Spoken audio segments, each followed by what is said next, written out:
Assalamualaikum warahmatullahi wabarakatuh. Perkenalkan, nama saya Robi Sulistyo, biasa dipanggil Robi. Nah, di sini saya akan menjelaskan mengenai sistem pemerintahan negara, yang dimana sistem pemerintahan negara itu sendiri, kalau bentuk pemerintahan membahas siapa yang berkuasa, seperti monarki atau republik.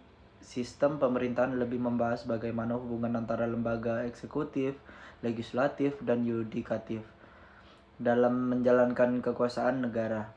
Ada beberapa sistem pemerintahan yang umum dikenal. Yang pertama, sistem presidensial. Presiden berperan sekaligus sebagai kepala negara dan kepala pemerintahan, dipilih langsung oleh rakyat dengan masa jabatan yang sudah ditentukan pasti.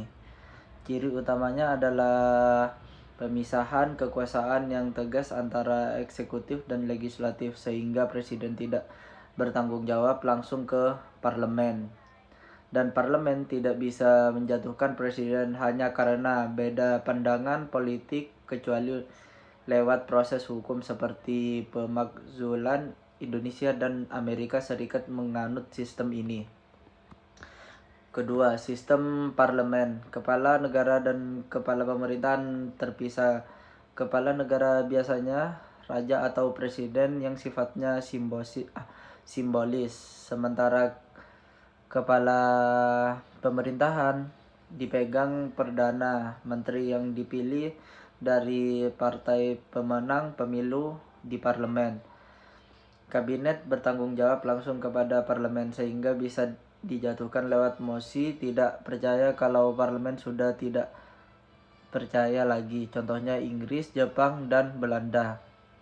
Lalu yang ketiga, sistem semi presidensial.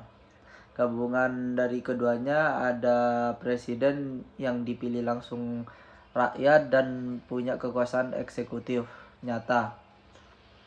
Tapi juga ada pandangan menteri yang bertanggung jawab ke parlemen untuk urusan pemerintahan sehari-hari. Kekuasaan eksekutif dibagi antara keduanya seperti yang diterapkan di Prancis dan Rusia. Selain itu ada juga sistem referendum atau campuran seperti di Swiss, di mana kekuasaan eksekutif dijalankan kolektif oleh dewan eksekutif, bukan satu orang saja, dan banyak keputusan penting harus melalui referendum langsung oleh rakyat. Jadi, sistem pemerintahan pada dasarnya menunjukkan bagaimana kekuasaan eksekutif, legislatif, dan yudikatif diatur dan saling berhubungan.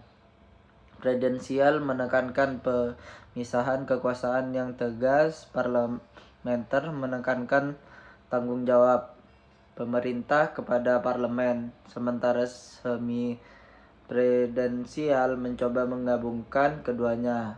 Inilah yang mendasari mengapa Indonesia memilih sistem presidensial dalam menjalankan roda pemerintahannya. Mungkin itu saja yang bisa saya sampaikan mengenai sistem pemerintahan negara.